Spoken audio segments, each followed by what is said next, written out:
सुप्रिया श्रीनेत आप तक आ रही हूं, और क्योंकि किसानों की आय दोगुनी करने का भी टारगेट था, अभी 80 पैसे प्रति किलो में टमाटर बिक रहा, 80 पैसे प्रति किलो में टमाटर बिक रहा है।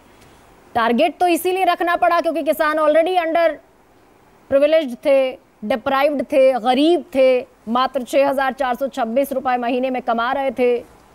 इनकी सरकार लेकर आई कम से कम 8,931 रुपए तक, उसके बाद और आगे बढ़ा थोड़ा सा। सुप्रिया जी, कुछ चीजें आंकड़ों के साथ रख देनी जरूरी होती है और चिल्लम चिल्ली करने की कोई जरूरत नहीं, क्योंकि आंकड़ों से बेहतर सच कोई बयान नहीं करता है।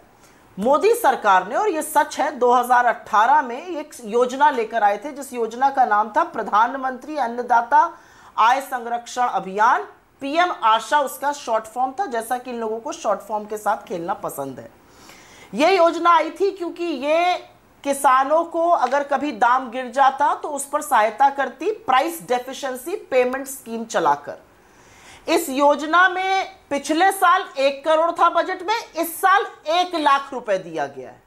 फिर एक प्राइस स्टेबिलिटी फंड बनाया गया था, वो प्राइस स्टेबिलिटी फंड पिछले साल 1500 करोड़ था बजट में, इस बार 1 लाख रुपए है। दो मैंने योजनाओं का नाम बताया, ये दोनों योजनाएं इसलिए आई थी कि जब उसकी उपज से दाम गिर जाए या विद्रूप, जैसे दाम बहुत विद्रूप हो जाए, तो सरकार आएगी और उस पर खर्चा करेगी। सरकार ने पिछले साल एक नया पैसा नहीं खर्चा किया 1500 करोड़ रुपए से, और इस बार उसको घटा के 1 लाख रुपए कर दिया गया।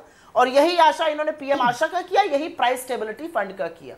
तो बड़ी बड़ी योजनाएं अनाउंस करने का फायदा क्या है अगर आप टोकन में 1 लाख रुपए डालेंगे? ये मुझे पहली बात बताइए। दूसरी बात एक और समझाइए कि हाँ, बिल्कुल उस समय आतंक बचा था क्योंकि लोग 200-300 रुपए टमाटर खरीद रहे थे, परेशान थे, बिल्कुल बचेगा।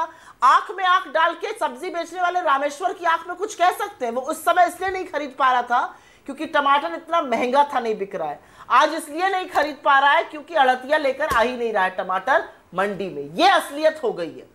दो चीजें यहां कहकर मैं अपनी बात खत्म करती हूं। सीएसीपी जो कमेटी होती है उसने बहुत क्लियरली कहा है कि सरकार हर बार अपना स्टॉक मार्केट में तभी निकालती है, हर बार स्टॉक तब रिलीज करती है जब दाम गिर रहे होते हैं, दाम पूरी तरह से क्रैश कर जाते हैं। तो मुझे ऐसा लगता है कि आपने 2 स्कीम लाए थे, अच्छी स्कीम्स थी। ये स्कीम्स किसानों की मदद करती और लोगों को प्रोटेक्ट करती हाई प्राइसेस से। उस स्कीम से पैसा खर्च क्यों नहीं हुआ? लगातार पिछले 9 सालों में as a percentage of the GDP agriculture का बजट कम हुआ है। 78,000 करोड़ रुपए एग्रीकल्चर की स्टैंडिंग कमेटी ने बताया, इन्होंने वापस कर दिया, उसको टच ही नहीं किया। क्यों भाई इतना सौतेला व्यवहार कृषि से क्यों है? और गरिमा जी, मैं 20 सेकंड में एक बात और भी बयां करना चाहती हूं यहां पर, क्योंकि आज मैंने उस पर चर्चा करी है। हिमाचल और कश्मीर में मेन स्रोत आय का सेब उगाना है।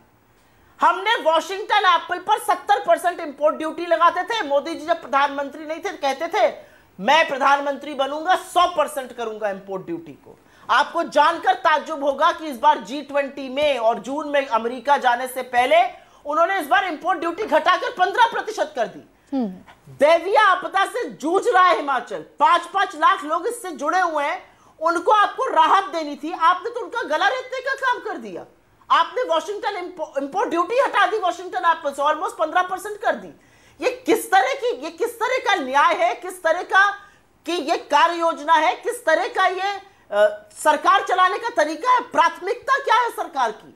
सुप्रिया जी, विपक्ष होने के नाते आपका सवाल जायज है और आप उठा भी रही हैं, लेकिन मैं मशहूर साइंटिस्ट है, एमिनेंट एग्रीकल्चर साइंटिस्ट हैं, खेती कृषि वैज्ञानिक MS स्वामीनाथन का एक बयान देख रही थी। उन्होंने ये कहा कि उन्होंने जो रिपोर्ट दी, स्वामीनाथन रिपोर्ट, उसमें उन्होंने बताया कि UPA government did not act on national policy for farmers. ये स्वामीनाथन कह रहे हैं कि उन्होंने रिपोर्ट आपको दे दी, आपने स्वामीनाथन रिपोर्ट को कोई तवज्जो ही नहीं दी जिससे किसानों का भला हो सकता था। तो क्या किसान बीच में झूल रहा है क्या? उन्हीं नहीं, बिल्कुल भी नहीं। और मैं सिर्फ विपक्ष की प्रवक्ता नहीं हूं, मेरे पिता कृषि का काम करते थे, मेरे घर में किसानी होती है, तो मैं उस हैसियत से भी बोल सकती हूं क्योंकि मेरे यहाँ ये काम होता है। मैंने देखा है कि कैसे जब ओला या बारिश पड़ जाती है तो खड़ी फसल चौपट हो जाती है। और हम तो बड़े किसान हैं, हमें शायद कम फर्क पड़ता होगा, छोटे किसानों के साथ क्या होता है मैंने ये देखा है। लेकिन आपने जो स्वामीनाथन जी की बात करी, बहुत ढिंढोरा पीटा गया कि स्वामीनाथन कमेटी को लागू किया। क्या लागू किया? कॉस्ट प्लस 50%, अभी आपको प्रीवियस प्रवक्ता ने बताया, कभी लागू नहीं हुआ। एक झुंझुना एमएसपी पर हम कमेटी बनाएंगे, एमएसपी पर वो कमेटी रिपोर्ट देगी। वो कमेटी कहां है, उसकी क्या रिपोर्ट है, किसी को पता ही नहीं है। 750 किसानों की शहादत तक हो गई।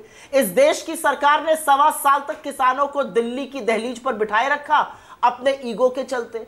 तो हमसे सवाल पूछिए, आपका काम है सवाल पूछना, विपक्ष से भी सत्ता दल से भी। जो सत्तारूढ़ दल है और जिसकी नाक के नीचे ये हो रहा है, 80 पैसे में अगर बिक रहा है और किसान अपनी फसल फेंकने को मजबूर है, सवाल तो आज उनसे सवाल पूछा जाना चाहिए। और उपभोक्ता भी मेरे दायरे में आते हैं, किसान भी मेरे दायरे में आते हैं। मैं उपभोक्ताओं के भी हित का सवाल पूछूंगी, किसानों के भी।